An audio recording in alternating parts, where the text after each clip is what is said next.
Hello and welcome to the Justin Hamilton podcast. On today's episode, we are welcoming back Garth Jones. Yes, I've just realized that my phone is not on silent, so I'm turning that off as I continue talking. What a man! He can do so many things at once.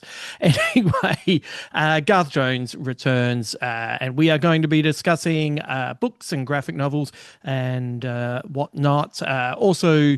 Garth has an interview with Australian author Holden Sheppard that he talks about on the podcast and is definitely worth checking out at his site. But I will save that for the body of the podcast. But for now, I just want to give you a heads up that I've been thinking about this for a little bit and then trying to add parameters and should I do a full deep dive or a small deep dive?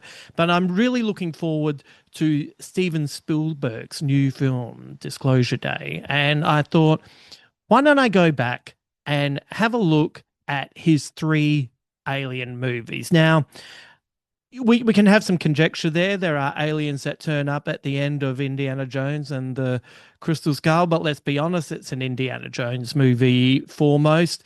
I was thinking about his science fiction movies and including AI and Minority Report and Ready, Steady, Go. Is it Ready, Steady, Go? God, I keep getting that. Ready Player One. Goodness gracious. Ready, Steady, Go's a cooking show, isn't it? Anyway, I keep doing that. I don't know what's wrong with me. I think I've had a stroke and my body's forgotten to tell me. Anyway, Ready Player One. But what I ended up doing was just thinking, well, let's just focus on the Alien films. Let's have a look at Close Encounters, E.T., and War of the Worlds. So, and I'm not going to do the kind of deep dive where I'm just kind of regurgitating the type of information that you probably already know. What I thought I'd do is go back over those films almost as a little reminder of how great they are and really focus on a few scenes from each film that has stuck with me all these years later. So the first one for Close Encounters will come out this Thursday. So if, like me, you like Steven Spielberg and you are keen for his new film, especially in the the vibe of the current world.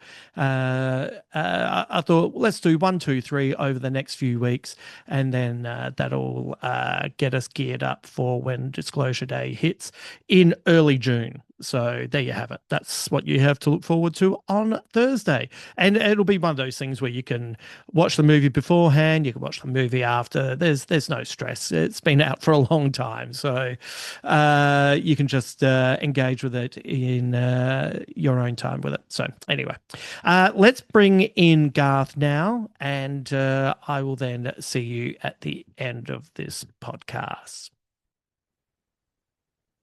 Before we started recording, Garth, I was watching your interview with the author Holden Sheppard.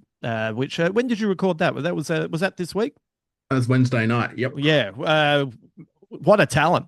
He's a good interview. Yeah, he slipped in very easily. It was being a novice in the form. It was a pretty soft entry into sort of fairly long form recorded interview. He's a pro.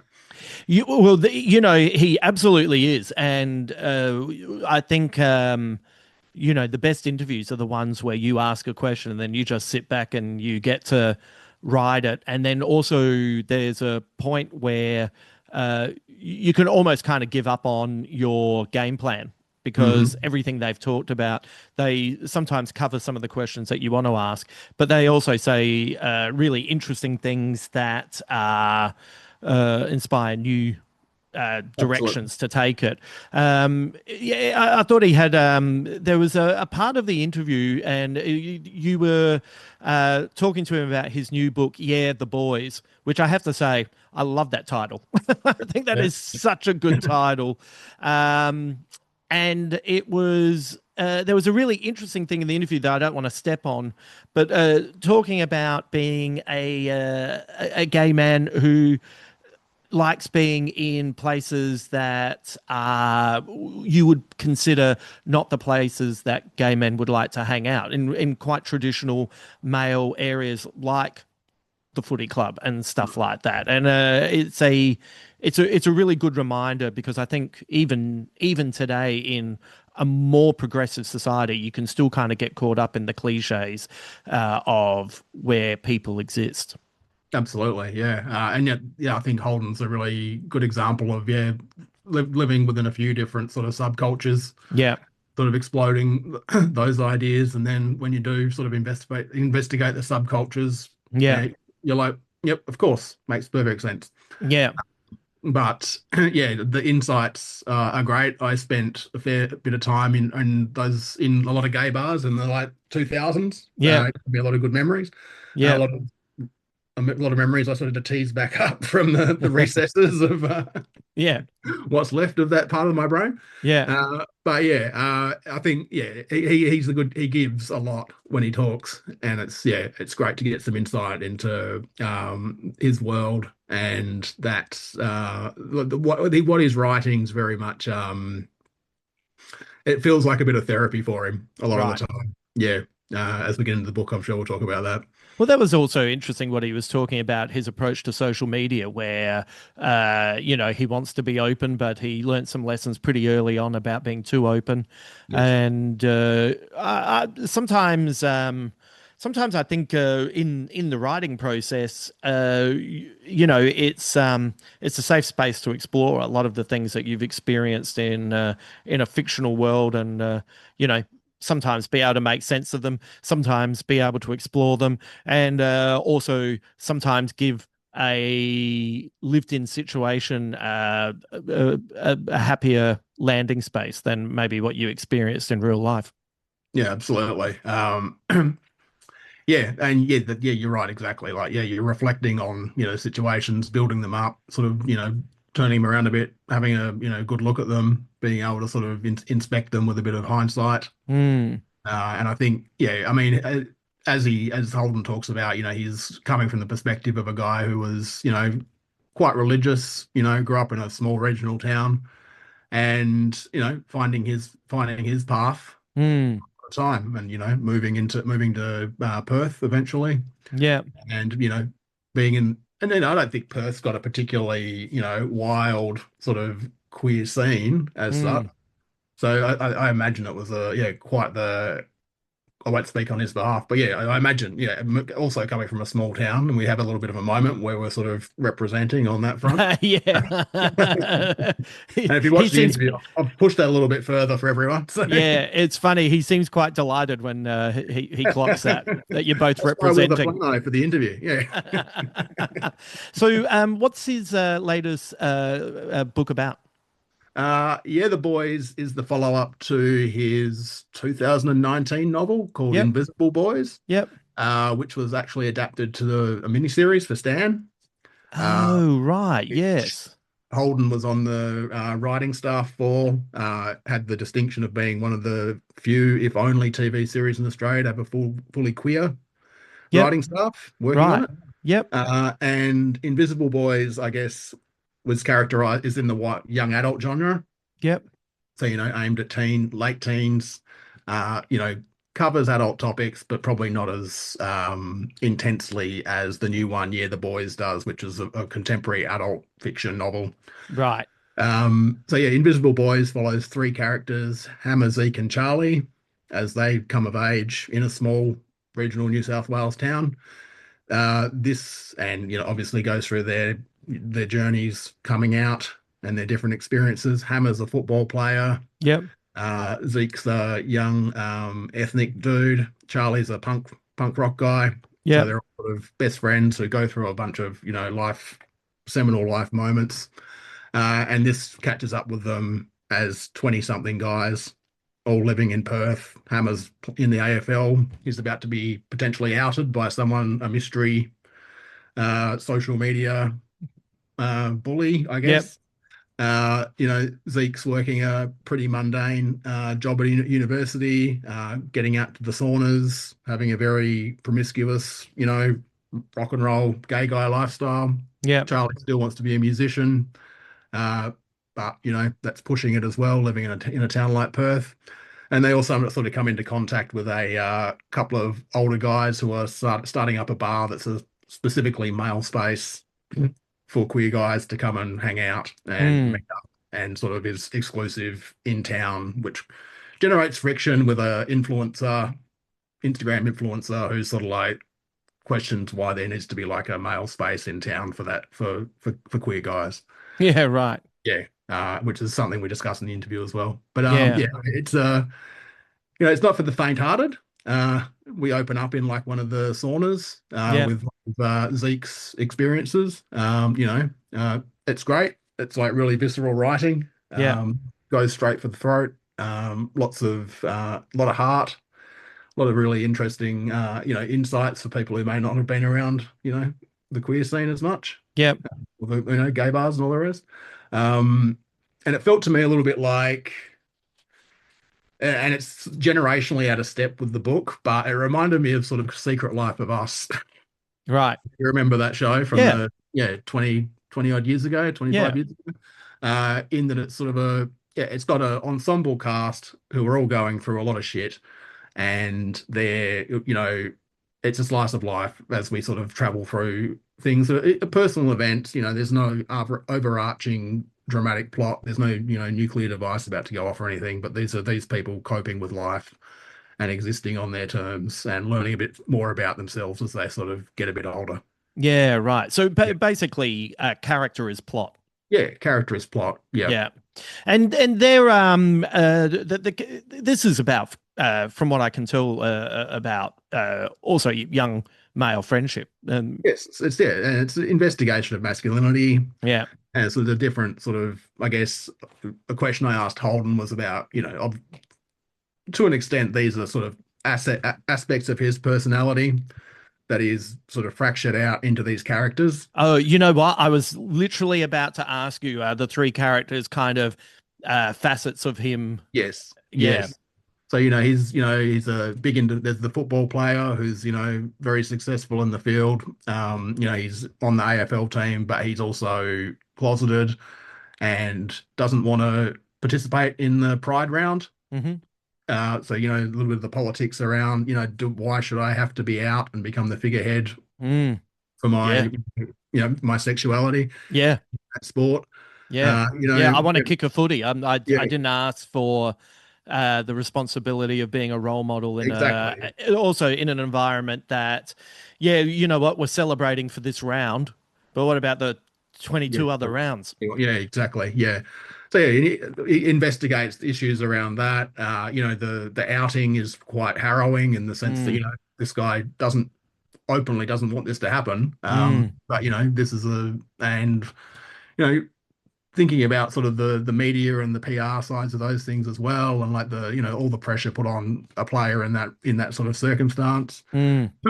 Yeah, and the other two characters are definitely, Holden's a Sicilian guy. Yep. Yep. Yep, is lineage. So, the Zeke character also sort of factors into that. Holden's big into sort of, pop punk stuff. So the Yep. Charlie character's a big aspect of that, and the sort of musical aspirations and those interests. So yeah, there's sort of the sort of triangle of how the characters are representative of the author, Yep. and how he's sort of separated those out into his individual characters. Yeah. Yeah. Oh, it sounds great. Like the book sounds really interesting, and as I said, the interview was fantastic. It moved along at a rapid rate. I found him so engaging, and I once again I don't want to step on the interview. I'd love people to check it out. I'll post it on the socials for you, and Cool. people can watch it in its entirety. But I liked where he was talking about how there's and the topic of toxic masculinity, which absolutely should be at the forefront of something that we need to discuss and we need to engage with and we need to deal with. And but we do have to remember that part of the solution to toxic masculinity is presenting positive masculinity. And this seems like a subject that he not only is championing, but he really has a sense of it, and he really has his head around it. And you know, there's a certain tipping point where all you're doing is discussing all the worst aspects of something without offering solutions. Yes, yeah, precisely. And that's what the making the art political helps to sort of, bring those issues to the fore and like demonstrate to people that, you don't have to be an asshole. Yeah, yeah. What? You don't have to be an asshole. Concept, and I guess in that space, especially the Manosphere and, seeing the Louis Theroux documentary and, Mm, seeing all the negative inverted commas role models that you're sort of seeing in the propped up or given platforms. Holden's definitely a great voice for sort of questioning those things and showing people there's another way to go as well. yeah, absolutely. You know what? The uh, part of the delight of a movie like Project Hail Mary doing so brilliantly at Yes. the box office is that there's a if movie star wise, Ryan Gosling's a good role model. And if Yeah. do you know what I mean? Like, so I think that's kind of an aspect of that movie that's not discussed as much. It's the spectacle and this and that, etc. But if we can kind of focus in movies and TV, and they don't all have to be idiot fathers like in so many No, TV shows. Like no. you can, it's. I think Vince Gilligan said it best, where it's time to start, you know, challenging ourselves to write more positive characters as leads and find the way to make them interesting rather than just consistently leaning into bad people or negative types. Well, this ties into, I mean, Holden, when his book came out, his first book, Invisible Boys, came out in 2019. He had a feud with Bluey because apparently there's a Bluey book that was jostling with him on the charts at the time Right, for like bestseller position. I think right. story. This ties into like when I first encountered Bluey, my initial impression was that the dad was going to be a dunce, Mm. like Peppa Pig's dad, or like any of those terrible Yeah, sort of, we're all going to have a laugh at the shit dad. yeah, And that's where we get a source of our comedy. And yeah, that was what really sold me on Bluey in that regard. It was like, yeah, oh, he's a good dad. yeah, Nice yeah, dude. He's not another one of these, horrible, you know, absent morons. yeah, yeah, Even the children's TV sphere that you end up seeing. yeah. Yeah, it's It, insulting. but it is true. It becomes a cliche, and then Yeah, then becomes a self-perpetuating myth. And Bluey is the prime example of something that gold standard. undercuts a lot of your expectations. I think I don't know if I said it to you on this podcast previously or to someone else, but I had a couple of friends who stopped watching Bluey because it was too heteronormative, and I was like, everything you love can't be everything. Like No, it has to be some things. they live in And Queensland, for fuck's sake. yeah, but Yeah, if like what you do, you watch Bluey and then you find something that's not heteronormative to show your kid. yeah, Do you know what I mean? Like yeah, stop putting all the pressure on one thing to tick yeah. every fucking box that makes you feel good about shit. It's You know what already Peppa, undercutting you know what people's Peppa Pig is? expectations. Peppa Pig's a show about like the dad goes off into his shed and drinks himself into a coma every night because he's so sad about his home life. Oh, right. I did not know that. They're Suddenly, pretty much yeah, maybe I'll just have the to give. subtext. Yeah, maybe I'll give Peppa Pig a bit of a go. He's a bullied man. Yeah. Wow. All right. Holden Sheppard. Yeah, the boys. That looks fantastic. So, we and where will people be able to see the interview? I am going to it'll be up on YouTube Yep. when the book comes out today, when the podcast comes out, Yep. and there'll be a range of I'll do a few snippets for Instagram and Blue Sky, and there'll Yep. be the full interview will be up on YouTube, and I'm sure Holden will use his far superior of social media nous to circulate it everywhere that we're not.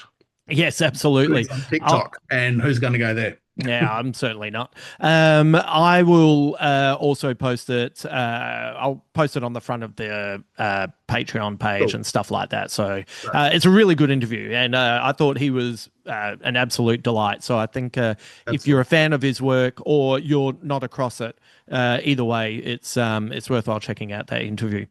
Which one of your books did you want to talk about next? Did you want to maybe go Henry Goes Bush by Wayne Marshall? Yeah, why not? Yep. So this is set in 1892. New South Wales' most promising rider and least promising teetotaler, Henry Lawson, is banished to Burke to find the real bush. The goal: sober up, gather fresh material, and stop being such a disappointment. But what Australia's favourite literary son discovers in the river town is less a glorious national frontier than a collective nervous breakdown. Great. This is amazing. I mean, I first encountered Wayne Marshall during COVID, which is not a slight on him. He had released a book of short stories called Shell, Yep. which is a collection of his work.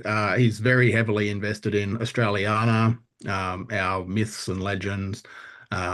He goes and delves into them with like a lot of emotional depth and a lot of, character nuance. And he's a really, really great, beautiful writer. So when I saw this, his first full novel coming out, Yep.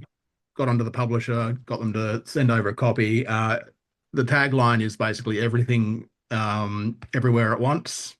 Right. Meets, what was it? Sorry. Wake and Fright. Yeah. Right. Oh, wow. And I don't know that it quite gets there, but the premise is that Henry Lawson, age probably early 20s at that point, alcoholic, great writer, working for the Bulletin. He's got a bit of a rivalry with Banjo Patterson, and the editor of the Bulletin sends him to Burke on a sabbatical to try and dry him out and get him to write one of the great Australian, poems. Yeah. And as he goes on this journey, he also discovers that there's a portal to multiple other dimensions Yeah. in the pub that he's staying in. Yeah. And he meets a multiverse, or not quite a multiverse, but, a several parallel Henry Lawsons and Banjo Pattersons. Right. And he can sort of shift between the different realities as he sees himself, as he learns from the different aspects of his persona. Yeah. Right. And tries to avoid the worst outcome, which is his actual life in reality. Oh, right. Okay. Yeah, Yes. great. And, once again, without giving too much away, especially for that specific time frame, what kind of different parallel Australias is he meeting? Are there places where the colonialism is much worse? Is there places where there's more of a utilitarian kind of approach to it? How does it work out? It's more of a character study. Hmm. So we're more drilling down into sort of like aspects of Henry Lawson's Right. personality, also than like, there's no huge swings in terms of like colonialism didn't happen, or, Right. it's more of a sort of, the aspects of his existence and how he's, how that feeds into the myths of modern Australia, Yeah. Federation, what he stood for.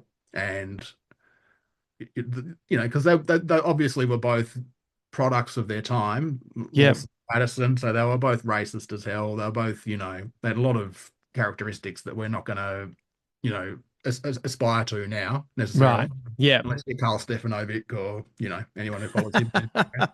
Oh, no. Someone's had a crack at Carl. The entertainment industry is Put going to the come alert down to on. me. Yeah. Oh, come on, mate. You got to understand he's a good guy. Yeah, all right. All right. Well, everyone that I know in the entertainment industry. He's quite good at dog whistling, Yeah. apparently. Yeah. Good on you, Carl. But yeah, so it comes from the direction of these are sort of, formative figures for the Australian identity and myth of the 20th century. Yeah. And so the characters are more sort of like a sort of a investigation or a meditation on where we were heading at that point Yeah. and where we've ended up now. Yeah. Right. Okay. It plays a bit more into genre than I expected. There's Yeah. like there's a giant bunyip sort of Henry Lawson. So it goes a bit more in that sort of Ah, yeah, esoteric direction. okay. That's Um, interesting. as he sort of slips between realities and sort of, meets different, there's a sort of implied love affair with another Australian poet, male poet, which is sort of fun. Right. But yeah, it's such a fun, unexpected novel for especially for an Australian publisher to release, just in the sense that it does go into those sort of more fantastical elements, and it's so playful. Yeah, okay. I'm the story about Henry Lawson being banished to Burke. Is that based on truth, or is that I a believe so. Yeah, yeah.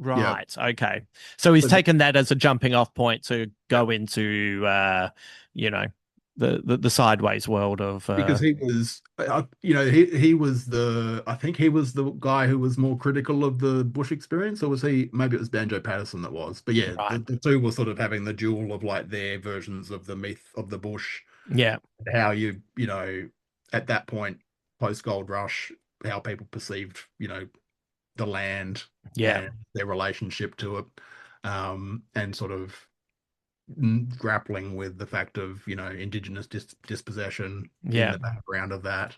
Um, so yeah, it's fascinating. It's a lot of fun, and I wouldn't be surprised if we got like an adaptation at some stage because it's very Hmm. thematic in that regard as well. Yeah, yeah, yeah. That's interesting. Yeah, it is interesting that it goes into a more fantastical kind of area. The in the book of the leftovers, and actually even the TV show, the approach was kind of like uh, it's almost like there's 2% of the world that you can't explain, and that's almost like the magic quotient. It's only 2%, so everything else feels extremely grounded. Is that would you say that's kind of right percentage wise, or is it a little bit Yeah, higher than that? I think everyone in the narrative overall, everyone lives in the very grounded world of the Mm, late 1880s, early 1890s. He's a celebrity for the era. People mm, recognize him. It becomes confusing when there are two of him running around in a sort yeah, of people aren't ready for that level of conceptual weirdness happening in that sort of like outback town of the, well, obviously now either, but like the conceit is that, yeah, that's definitely something that people aren't prepared for. So yeah, he finds the portals. Most other people, no one else is really aware of the portals. Um, so it's business as usual for them. yeah. But yeah, as the plot progresses, you definitely, Banjo Patterson becomes more of an almost sort of mythical cowboy figure. Uh, Right. Sort of, yeah, they delve further and further into those sort of frontier ideas. Fantastic. Yeah, This sounds. I got to be honest. This sounds both of these books sound fantastic. About it's out this. and it's out today as well. Oh, is When it great? yes, Great, yes. great. So there you go, synchronicity. All right, that's Yep. excellent. All right, where do you want to go next? Did you had Sisters in Yellow? Which I actually didn't finish this month, unfortunately, but I've got something else that I thought might generate some discussion. Okay. We'll call it a new segment called the shit list. Oh dear, Um, have you heard of this? I have heard of this. Can you read out the title for This is people listening? Keanu Reeves and China Miéville's The Book of Elsewhere. Yes. Um, I've only read a couple of China's books. I've quite enjoyed them, and I've seen a lot of Keanu's movies and really enjoyed them. yeah. Uh, So so I've tried to get into this twice. Uh, twice, I reckon what I made it 30 pages in this time. right? It's so the conceit is we've got an immortal berserker, sort of CIA operative slash, ancient warrior who is the Keanu analog in the comics as well, Hmm. and he just goes around murdering people, trying to work out why he can't die. But it's some of the most turgid, agonizing prose I think I've ever laid Right. on. In it is beyond pretentious. It is just a real. it must have been a case of just getting Keanu's name onto it and saying, go print, Right. I would So, say. well, so what is it? Is it kind of overwrought, or is It's it? yeah, it's just densely written, and that level of sort of here's a word you might not know. Oh, okay. Yeah, and that's an entire sentence of those words. Um, Oh, okay. yeah, Right. it's astonishing because it's the same. Like I've read China Miéville stuff, Perdido Street Station, a bunch of his other work, and I've always enjoyed it. Like he's got good politics, Hmm. but this is such a bizarre anomaly in his bibliography, Hmm. and I really, really, really wanted to get into it, but Yeah. it's just that they even at $10 from the local Big W. Um, Not for you. it's going to the op shop. Yeah. Right. Just put it in one of those boxes for someone who's just looking for a book and they can have it for free, right? Yeah, maybe. Yeah, that's probably Yeah. better. Yeah, for Yeah. sure. Yeah. Because you don't want someone paying for it No, again. you're right. What Yeah. do you reckon went wrong? Do you think it's just two styles just really not meshing? Is it what do you think it is? Um, well, I don't know how much Keanu would have actually written. Yeah, did he Yeah, just come up with the story? I think he'd be all plot. I wouldn't imagine he had much to do with the actual sitting down and Hmm. actually, staring at the blank page and any Hmm. um but it seems to be a case of it's just it's gotten to a first draft, one and a half drafts, and it's also released by Boom Studios, who's like the comic studio. Oh yeah, yeah. There may not be as much editorial oversight in that regard Oh yeah, because yeah, they've just jumped in as like a comic publisher and said that'll do. yeah, yeah. Yeah, that would be my suspicion anyway.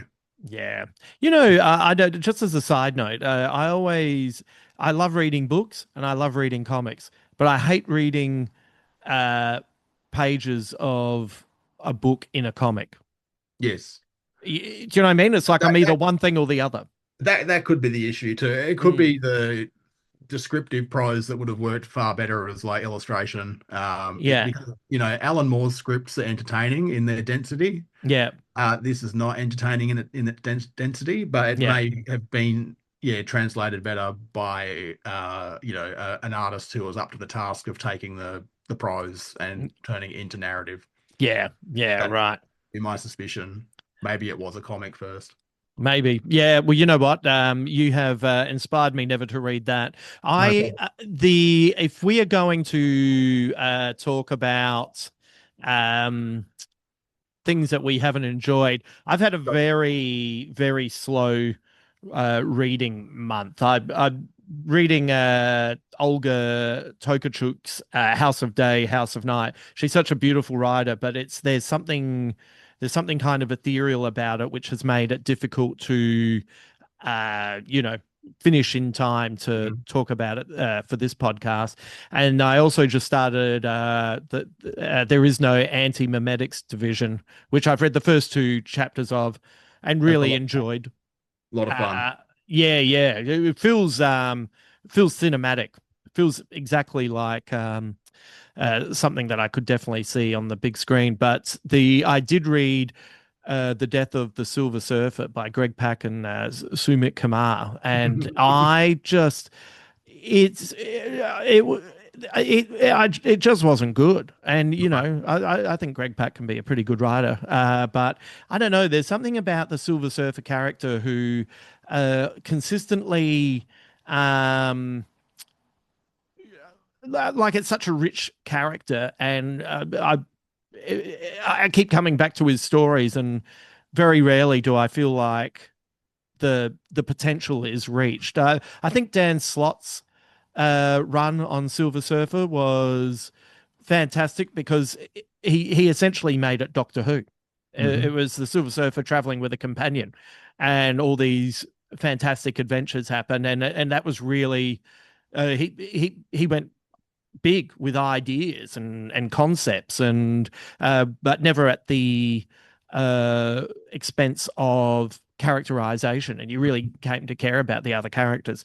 And I don't know even why, but I thought I'll give The Death of the Silver Surfer a go, and I was like, well, that is time that I could have been reading other things. Is that a new title, a new book? Maybe I don't know, maybe a couple of years ago, but that was disappointing. But let's use this as a segue to talk about Tom King Yes. and Bilquis Eveley's Supergirl, Woman of Tomorrow. This is the graphic novel that is the inspiration for the Supergirl movie that is about to come out. And this follows Supergirl on a planet which has a red sun, which means, for anyone who understands the Superman mythology, means that she has no powers. And so she's there celebrating her 21st birthday by getting plastered, not drunk, plastered. Bastard. And she meets a young woman called Ruthie, who has set out to avenge her murdered father by taking down Krem of the Yellow Hills. And yeah, I thought this was great. Yeah, it's I mean, when did it come out? A few years ago? 2022? 2022. 2022. Yeah. Yeah. I'd missed it at the time, but like obviously getting a bit pumped to see Supergirl, something I might be able to show Ava in a few years' time. Yep. Sort of go in and yeah, check it out finally. Yep. And yeah, it's one of the I mean, usually if I pick up a comic, it feels like a bit of a slog to get myself invested. Mm. But this worked beautifully. Artwork is superb, Y- and yeah, Tom King. I know can have sort of hit and miss sometimes, but like yeah, this one's definitely a hit in that. Yeah, Yeah.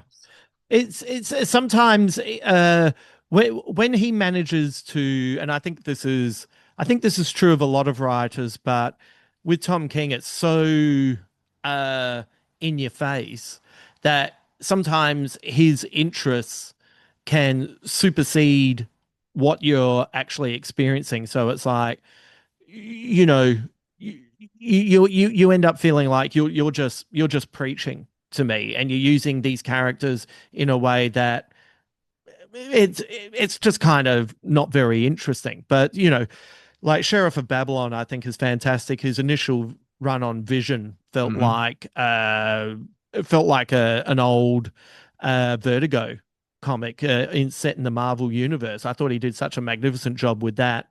And but then you get things like Heroes in Crisis, and it was such a dog's breakfast.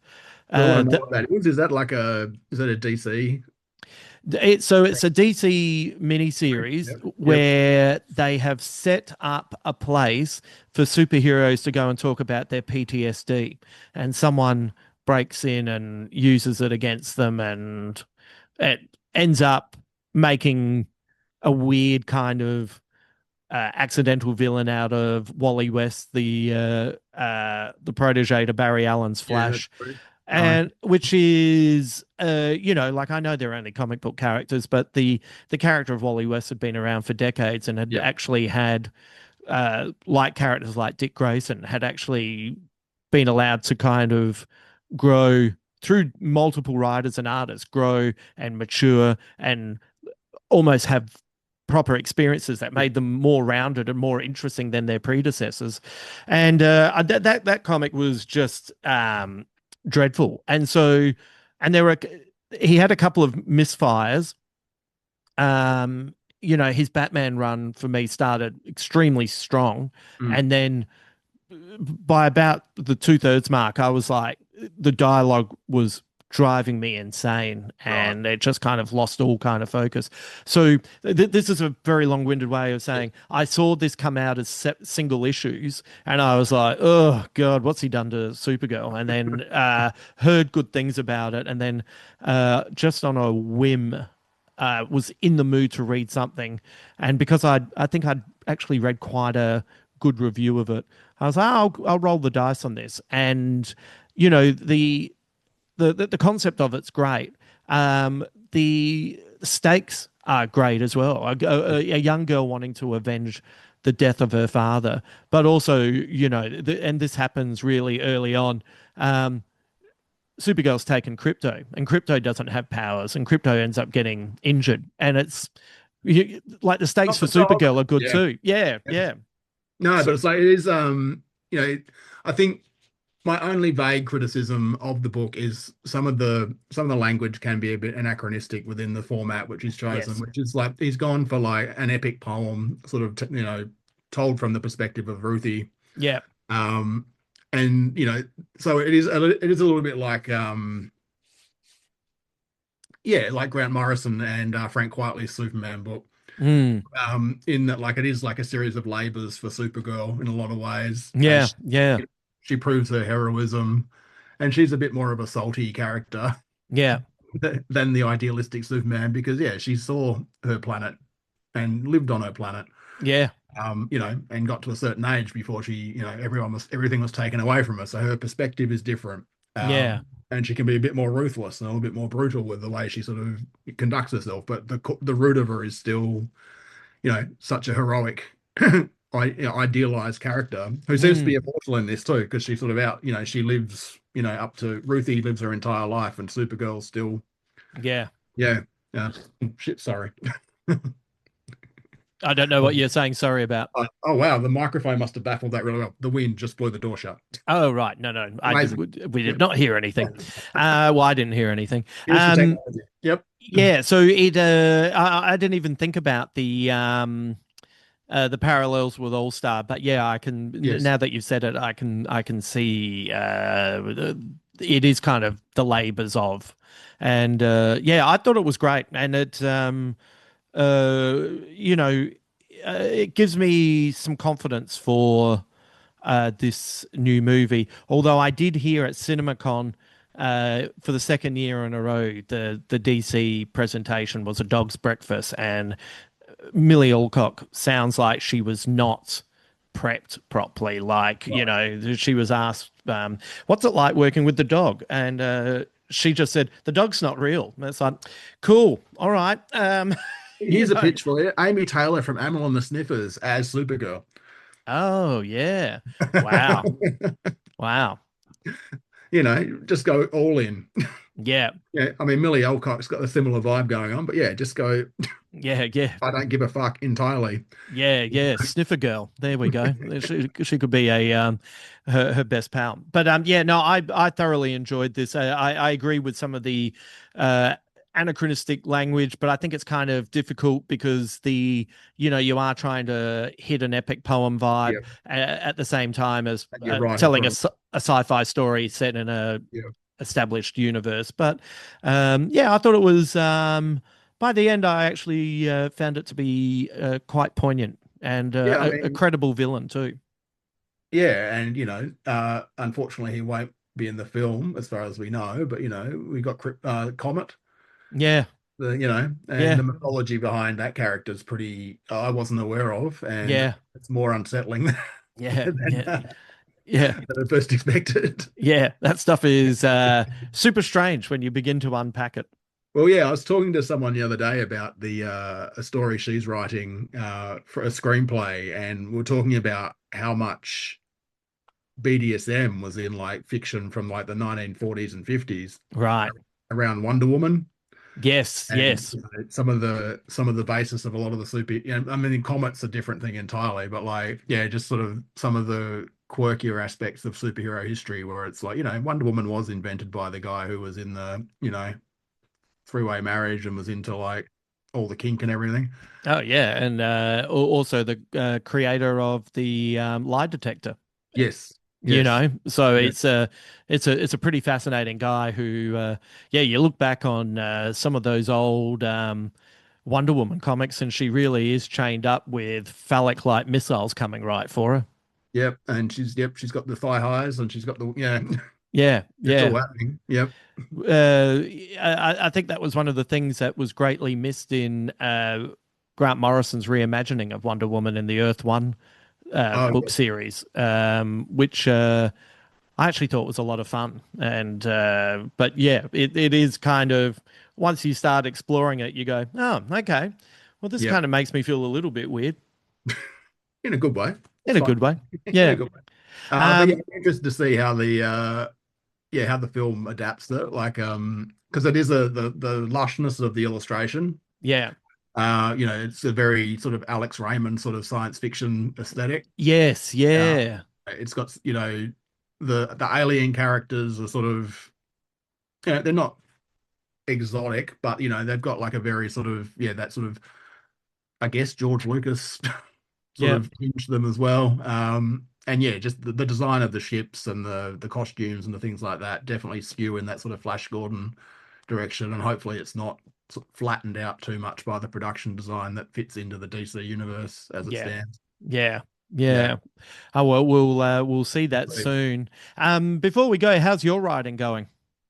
I reckon I'm about a week away from finishing this fucking novel draft. Great. Yeah. You know, when I write, I feel like I'm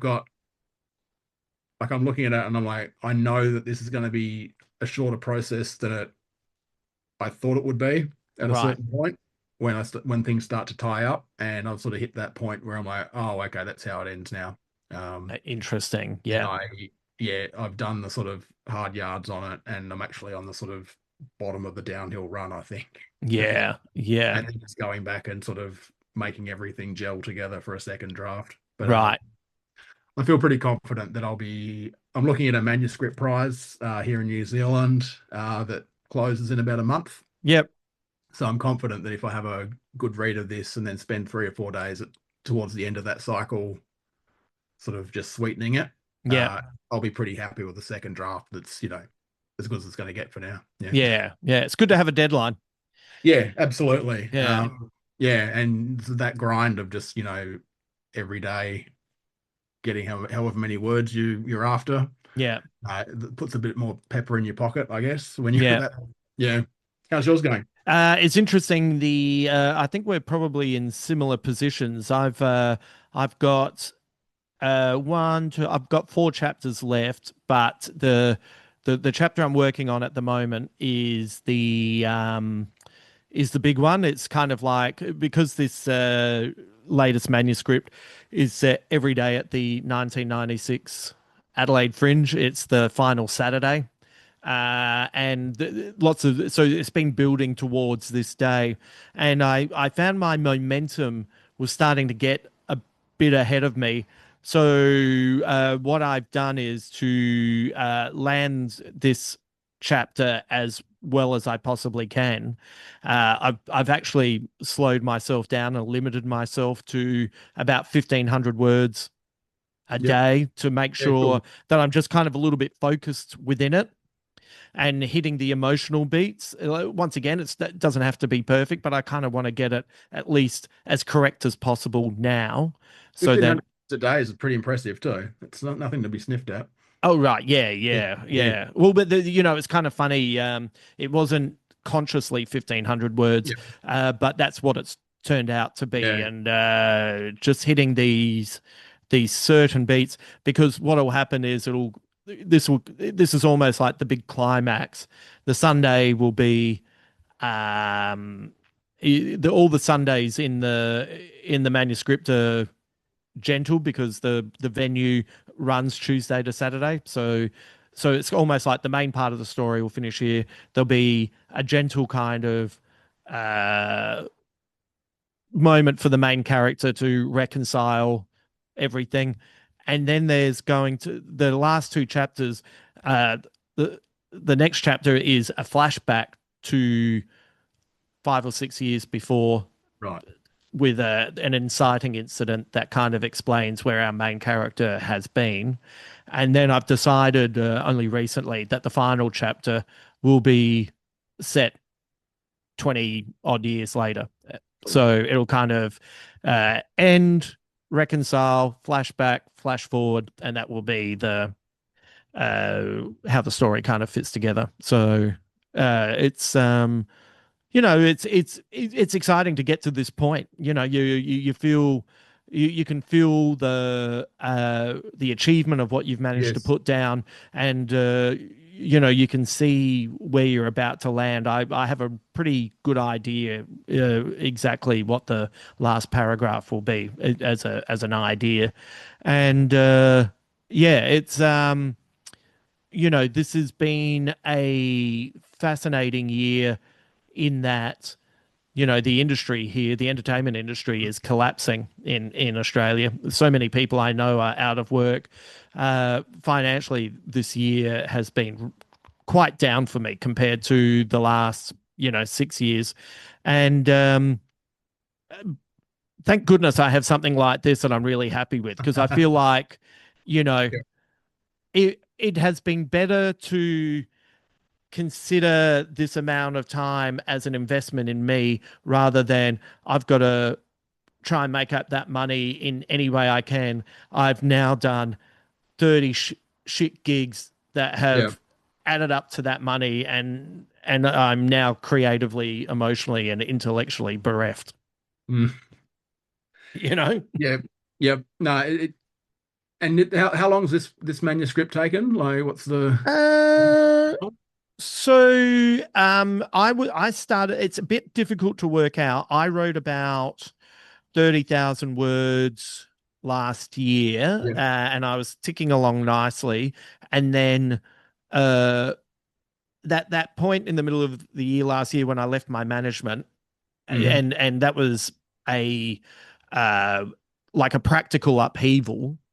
And then it just got to a point where I was juggling work, trying to establish what I was doing as a independent artist, getting, you've helped me with the website, just trying to reconfigure things, and people don't understand it. So now you have to contact a broad range of people, which I'm Sure. still getting around to let them know, hey, I'm not with this management. And I'm still working, just because I'm not with them, I'm not retired, as some Yeah. people have thought.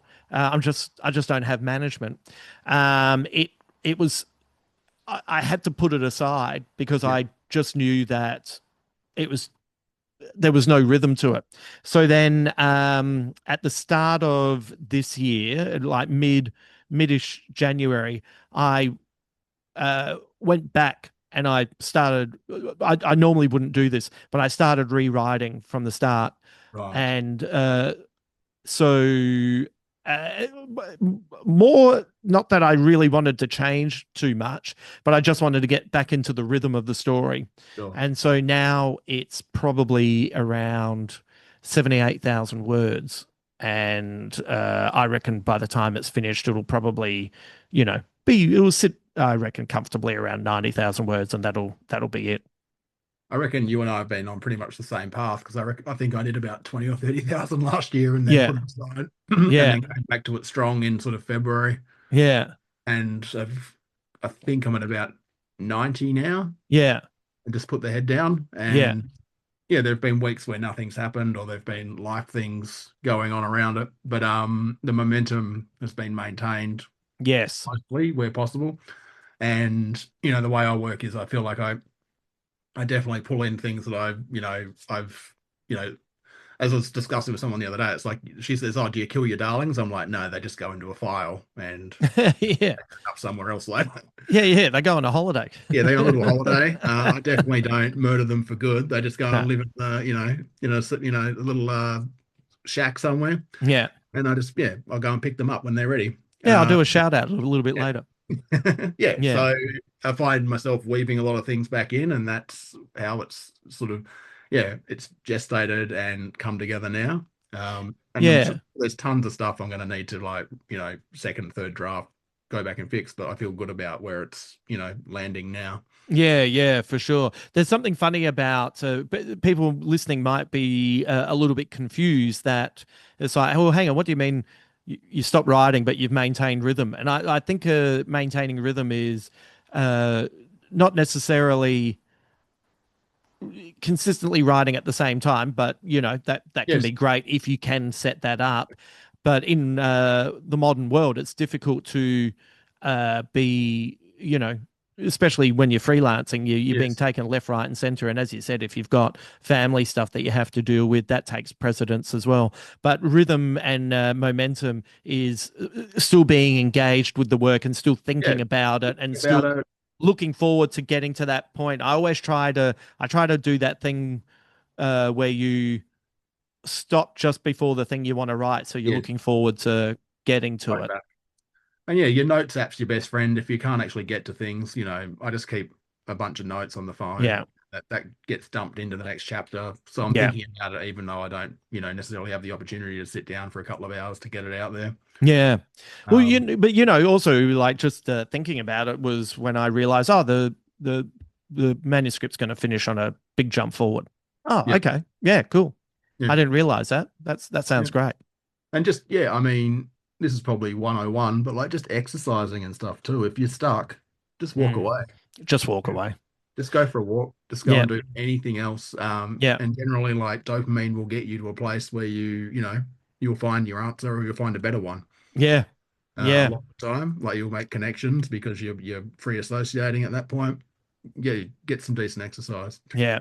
Never underestimate the ability of the subconscious to say, hey, you know that idea you had 3 years ago? Yeah. Have you ever thought about putting it here? And it's like, I had not. Thank Thank you you, very much. subconscious. This is Yeah. great. Yeah. I'll keep riding this bike for a bit longer. What else you got? Yeah, yeah, exactly. Nothing too Garth, traumatic. thank you for today. We will, as I said, we will put the Holden Sheppard Cool. interview up, which is really worthwhile checking out. He's a really interesting guy and good talent. So, yeah, well done on letting him cook. Thank you. Just Yeah, sit I have back. to learn my nodding, just nod and Yeah, occasionally gesture. yeah, yeah. Just so But they it's don't all think set. the screen is glitched. That's right. Where can people find you, Garth?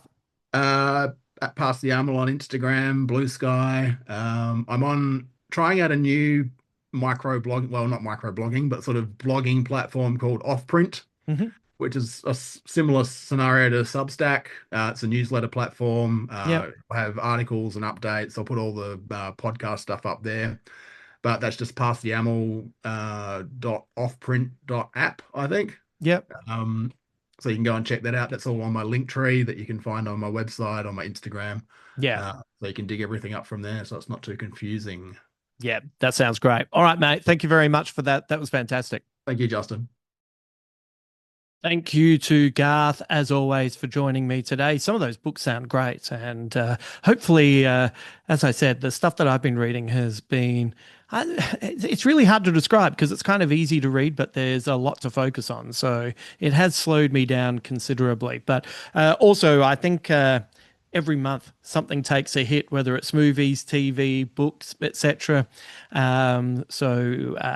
Hopefully the next time Garth is back on, I'll have a little bit more to contribute to the discussion. Make sure you head over to his website as well to check out the full interview with Holden Sheppard, which is a really great interview. Considering it's the first time Garth has done an interview, he does a really good job, and Holden is excellent talent. So check that out.